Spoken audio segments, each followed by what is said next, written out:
మందిరం పూర్తయిన తర్వాత సొలొమోను ఇశ్రాయేలు పెద్దలందరినీ సమకూర్చి దావీదుపురం నుండి యెహోవా నిబంధన మందసాన్ని అతి పరిశుద్ధ స్థలంలోనికి తీసుకువచ్చాడు. యెహోవా మహిమ మేఘ రూపంలో మందిరాన్ని నింపింది. యాజకులు ఆ మహిమ వల్ల నిలబడలేకపోయారు. సొలొమోను బలిపీఠం ఎదుట నిలబడి ఇశ్రాయేలు ప్రజలందరి ముందు సుదీర్ఘమైన ప్రార్థన చేశాడు. ఈ ప్రార్థనలో దేవుడు తన వాగ్దానాలను నెరవేర్చినందుకు కృతజ్ఞతలు తెలిపాడు. ఇశ్రాయేలుకు దేవుడు శాశ్వతంగా పాలన చేయాలని, ప్రజలు పాపం చేసి దేవునికి దూరమైనప్పుడు కూడా దేవాలయం వైపు తిరిగి ప్రార్థిస్తే వారి ప్రార్థనలను ఆలకించి క్షమించమని కోరాడు. కరువు, యుద్ధం సమయాలలో కాపాడాలని, రాజు ప్రజలు దేవుని మార్గంలో నడవాలని ప్రార్థించాడు. ప్రార్థన తర్వాత సొలొమోను పెద్ద బలులను సమర్పించాడు. ఇశ్రాయేలీలు 7 రోజుల పాటు దేవాలయ ప్రతిష్ఠ ఆనందంగా జరుపుకున్నారు. చివరిగా సొలొమోను ప్రజలను ఆశీర్వదించాడు. వారు సంతోషంతో తమ ఇళ్లకు వెళ్లారు.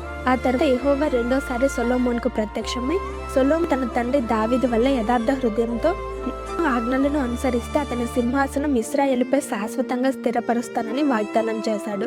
సొలొమోను లేదా అతని సంతతి వారు దేవుని ఆజ్ఞలను మీరి అన్య దేవతలను పూజిస్తే ఇశ్రాయేలీలను వారి స్వదేశం నుండి పారద్రోలుతానని హెచ్చరించాడు. సొలొమోను ఇశ్రాయేలు దేశంలో ప్రాంతం మెగిద్దో, గెజ్ వంటి నగరాలలో కోటలను, నగరాలను నిర్మించాడు.